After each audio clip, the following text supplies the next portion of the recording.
Hey guys, Thingfishy here. And for the last video of the year, I wanted to do the most requested run I've had since coming back to Dark Souls 3. An early Frayed Blade build. So we're going to be heading into the Ringed City to fight Dark Eater Midir before Abyss Watchers. And if you think that sounds like it's going to suck, not really, because we're going to use the best weapon in the game. The Sellsword Twinblades are DS3's version of the Iron Balls and Starfists. Nothing particularly fancy on the face of it, but the DPS they do allows you to absolutely shred health bars. The S-Stock that we start with as Assassin isn't great, so leave the starting area Lizard for now, grab the Shard, parry Gundyr, and head into Firelink to buy a dagger and a short sword. Then head up the stairs and outside to do the tree jump for the Estus Shard and the Silver Serpent Ring.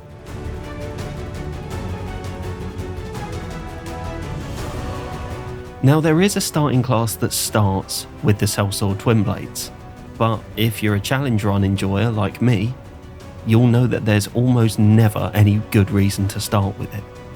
The reason for that is the Assassin class starts with Spook, which is so good for area traversal and some little skips and glitches, which is why you'll see this Assassin into Short Sword route at the start of most speedruns and challenge runs.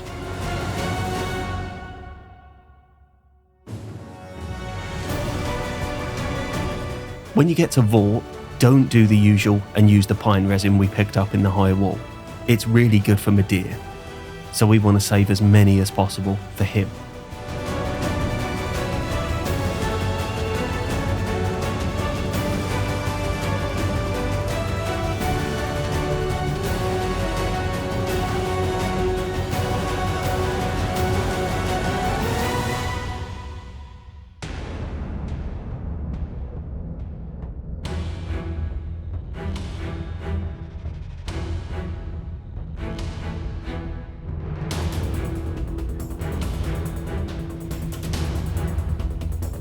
When you get to the settlement, use Spook to jump down and grab the alluring skulls by the dogs.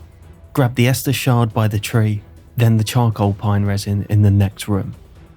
Turn right and roll through the boxes when you get to the alley, then follow this route to grab a sharp gem from the little crystal lizard.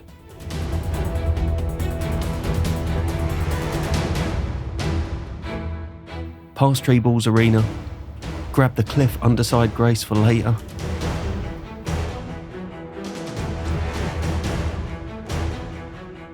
and out of the area towards the Road of Sacrifices.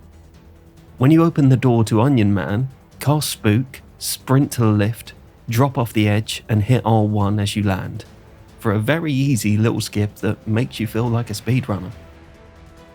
After the halfway fortress, follow this route using Spook for the Titanite shards and the woods bonfire.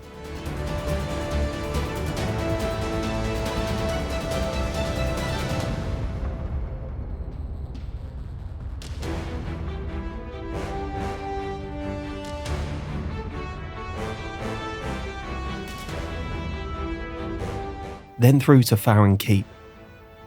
We do need the Titanite shards along the way, so as always check out my beginner video if you're not sure of the route.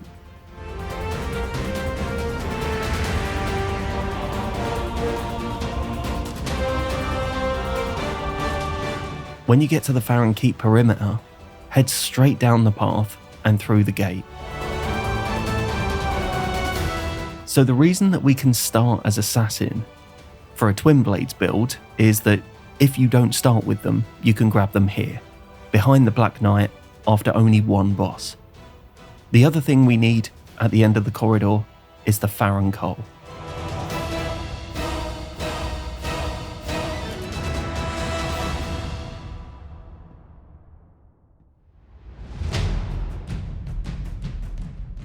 Level the Twinblades to +3, but don't infuse them yet. Then to the Road of Sacrifices, to backtrack up the lift to Onion Knight. Miss the jump because you were thinking of deflecting Slave Knight Gale in Limgrave, then get it on the way down. Past the demon, and up onto the roof of the building for Flynn's Ring, which we will be using today, and drop down for the Chloranthy ring. Now back to Farron Keep and up the ladder to the Old Wolf of Farron.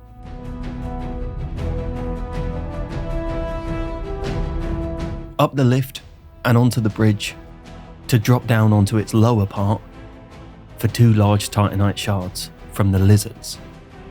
Then level up the Twinblades to +4. Now it's time for Greatwood. Buff with charcoal as he aggros, burst the balls, then the foot. Then in phase 2, thigh, hand and back.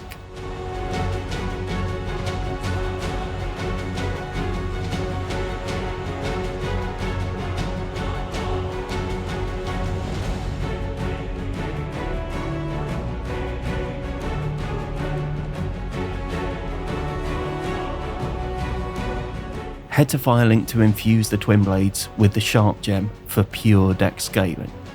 Always infuse after you've upgraded, as upgrading after infusing costs more.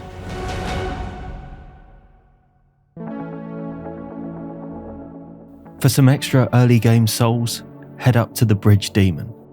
Break his legs and riposte him.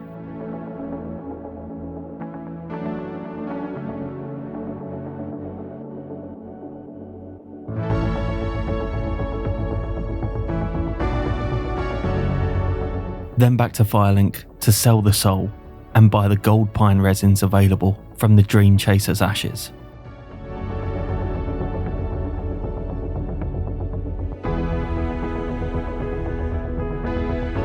We're going to want the Lloyd sword ring for Midir, so now bully Crystal Sage, then run through to the cathedral to grab it.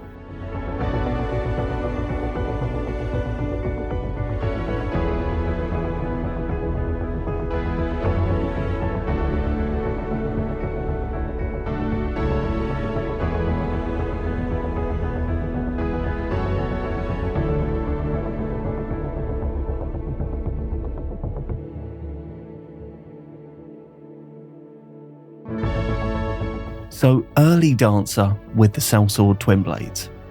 And the best advice is make sure you're always behind her. Staying behind Dancer neutralises the threat of most of her worst attacks and makes for an easy enough fight even if you aren't terribly experienced in it. You can see I'm doing this locked off because I'm a nerd, but doing it locked on is also very safe.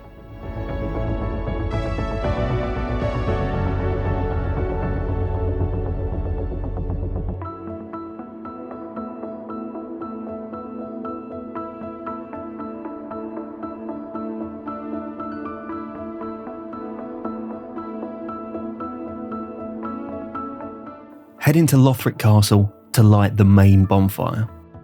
And it's time for 2 things that usually don't go together. Me and farming. This Lothric Knight right next to the bonfire drops large titanite shards. So rest at the bonfire, then run up and parry him.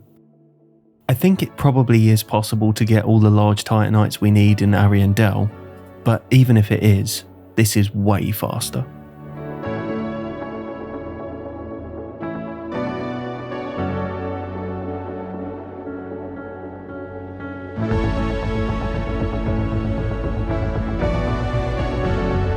Now for the titanite scales and chunks we need for both of our weapons on this run. First into the Consume King's Garden, drop off the elevator halfway down for a chunk on the stairs, then up the other stairs straight ahead for another. Clockwise around the area for another chunk by the shortcut, then up the lift for a scale under the stairs and another chunk by the shortcut door. Now for the castle. From the bonfire you'll find one right as we head outside, then another 2 on the way to the next bonfire. Drop off to the right of the Dragon Bridge to grab an undead bone shard, then grab the 2 scales behind the Pus of Man, then another 2 chunks under the bridge. Into the Ganky Building of Death for a scale by the Dragon's Wing, then completely clear out the building. Grab the scale from the balcony outside, then 3 from the chest. Then downstairs to grab the 3 black firebombs. Activate the dragon's foot, then chuck fire bombs at it from a distance. Run in for the finish while he's doing the breath attack.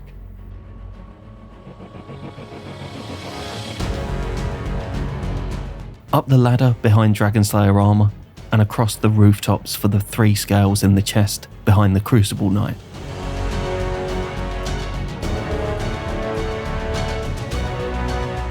Finally grab the last scale by the shortcut lift.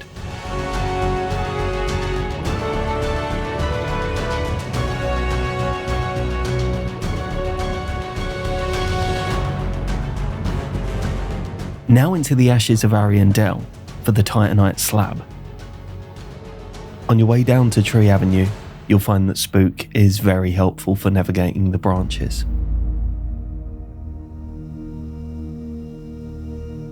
Kill the final tree by the Snap Freeze spell, then back up the ladder for the slab.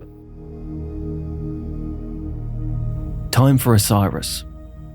Now, I haven't really spoken about how to use the Twinblades yet, but hopefully from the footage it's obvious. 2-hand and spam L1. The weapon art can come in handy at certain moments, but if you do nothing but power stance attacks, you'll be absolutely fine.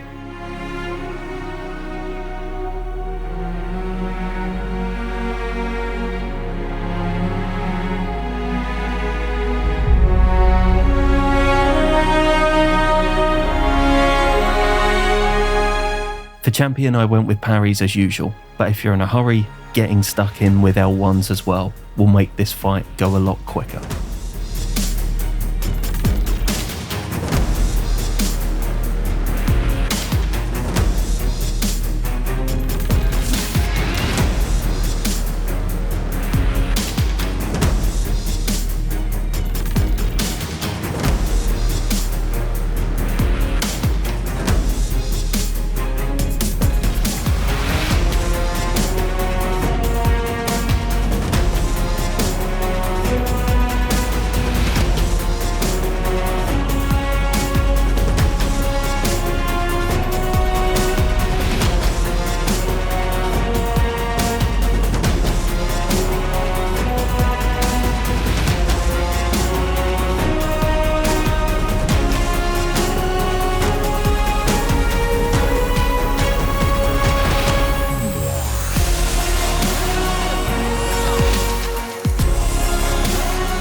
Now time for the first big hurdle. In all of my DS3 videos so far, which have been with much bigger weapons, the strat for Frida has been being passive and attacking only when she's finished an animation, or when she does the disappearing attack. And if you don't know the fight that well, that should definitely still be your strat. However, with really fast weapons like this, you can also really get stuck in and make your own attack opportunities. Ariandel is weak to every status, so chuck some resin on your blades for phase 2 and get stuck in.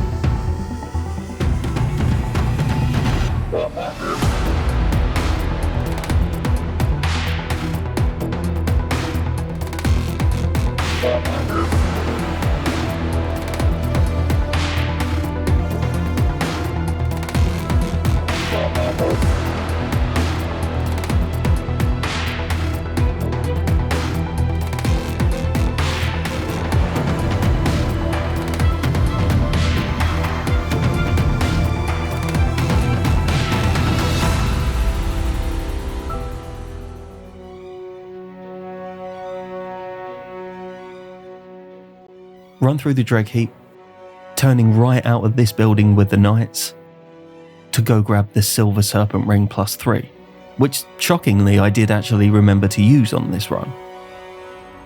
Now to the Earthen Peak ruins to kill the first angel, then run up the branch to grab the Ring of Favour +3. For demons, once again, if you're not confident with this fight, go for the orange one at the start for some safe damage. But as I'm slowly getting braver in DS3, I beeline the red one again, who we want to kill first. which predictably ended up with me being completely out of heals for Demon Prince and needing to concentrate.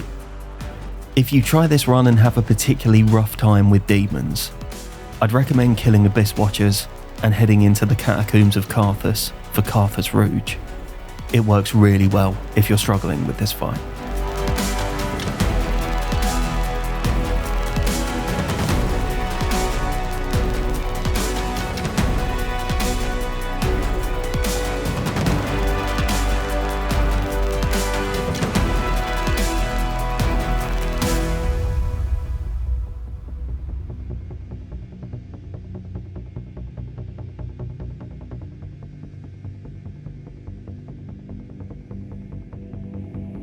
To get our weapon, run all the way through the Ring City to the big guy.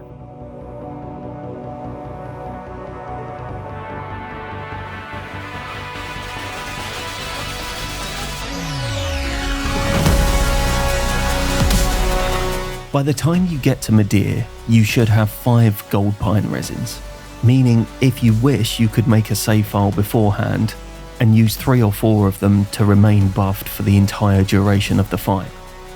To show you how good the Twinblades are though, I only used 1 at the start.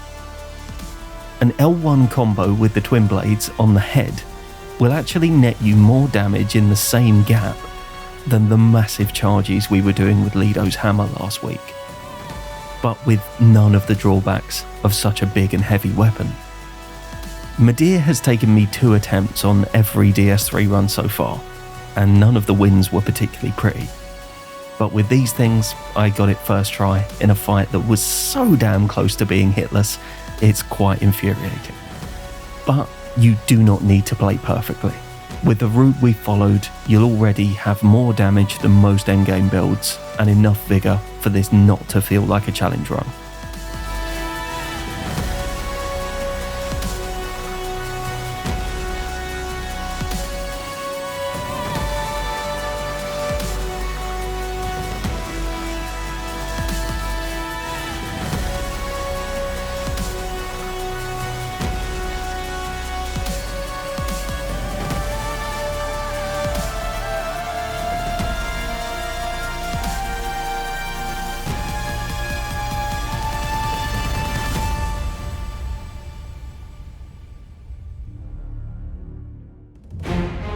Head back to Firelink to transpose the soul and get the Frayed Blade. Now, you know this sword. The Frayed Blade is the weapon that Moonveil wishes it was. The katana moveset is instantly recognisable from Elden Ring, with the difference being the weapon art R2 being a much cooler multi-hit attack. One crucial difference to bear in mind though is katanas in DS3 are not as unexpectedly good for poise damage as they are in Elden Ring. You have to think straight sword rather than ER katana in DS3.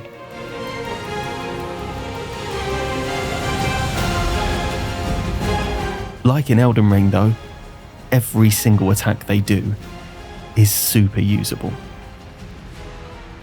The nice thing about the weapon art R2 is the katana returning to its scabbard after the attack, meaning with enough stamina you can chain it into itself or into the weapon art R1. This is why we'll be focusing on leveling both mind and stamina for the rest of the run. Unlike Elden Ring, all bleed causing weapons will have their bleed damage increased by the luck stat, regardless of whether they scale with it. So while you could level luck for a little extra bleed, leveling mind and stamina, to me, always made more sense. Because when you chain weapon art R2s with Pontiff's right eye active, it, well...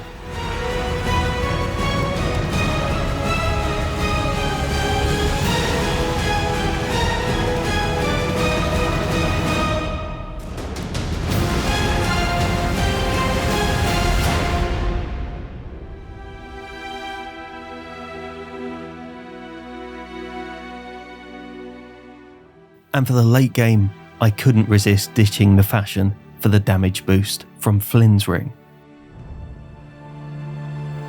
If you've tried any of the runs I've done so far in this game, you're going to notice how easy fighting the bosses feels in comparison. DS3's combat style really favours light and fast weapons, which for me has always been a direct challenge to go find the biggest, bonkiest weapon available. But when you come back from a strength build to something like the Frayed Blade, you notice that you can use pretty much any attack you like in almost any gap.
Now let's talk about a boss who you might be more interested in learning how to fight than you were a month ago. The first rule of King of the Storms is unlock your camera. The camera will get you killed here very quickly. Run away from the fire attack, dodge into Nameless King's swings, and use the dragon's head as a cue for the descending attacks. As soon as he starts the breath attack, run left and straight towards the head.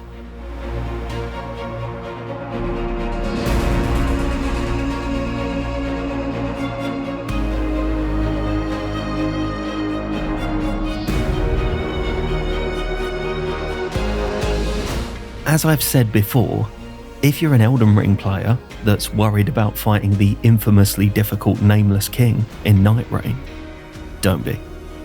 The reason Nameless was such a formidable foe in this game is that all of his attacks are very delayed and roll catchy, unlike all of the other bosses. But in Elden Ring, delayed and roll catchy describes the moveset of everything that fucking moves. So if you're used to Elden Ring, Nameless will be quite intuitive to fight.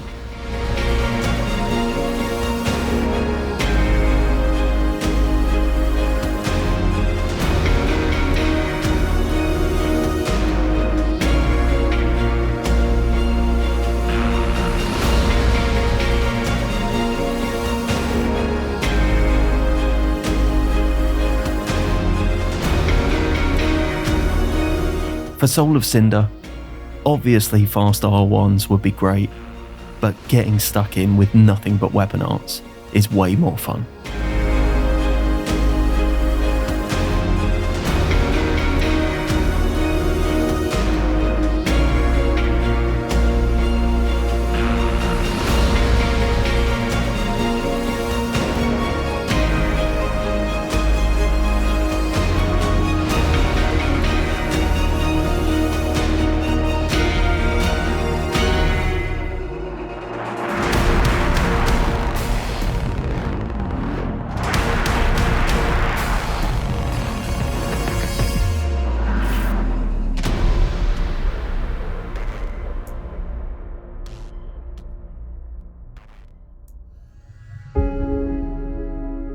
And finally,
that's it. How to do an early Frayed Blade run. I'm going to be starting off the new year with some more DS3 builds, including the other very highly requested run from the past few weeks. I'll be recording these over the holidays, so if there's something you want to see, let me know in the comments. I'm super excited for the start of next year, with Night Rain and Lies of P DLC on the horizon. So if you want to join me on those adventures, subscribe to the channel. For now though, as always, thanks for watching. Merry Christmas. See you next year.